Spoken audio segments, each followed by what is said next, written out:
Hi! இன்னைக்கு பார்த்தீங்கன்னா, veg சமையல் தான் நம்ம வீட்ல. ஆக்சுவலா வந்து நல்லாருக்கும். இன்னைக்கு நான்வெஜ் வைக்கல, வெஜ்ஜு தான்.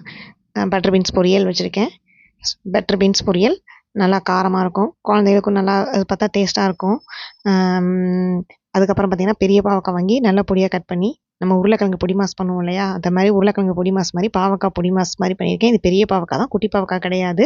ஆனா ரொம்ப டேஸ்ட்டா இருக்கும். கசக்கலாம் செய்யாது. குழந்தைங்க கூட விரும்பி சாப்பிடுவாங்க. 1 கப் தயிரு, அ அதுக்கப்புறமேட்டு பார்த்தீங்கன்னா, ஒரு கேரட் அல்வா வந்து நான் வந்து வெளிய தான் வாங்குனது. ஆக்சுவலா வீட்ல இது செய்ய முடியல.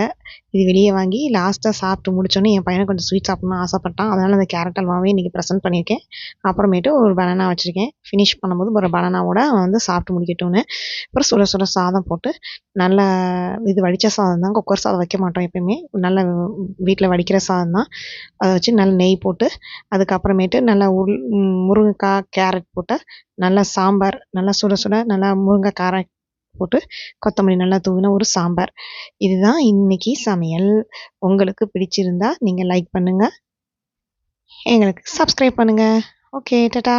பாய் பாய்.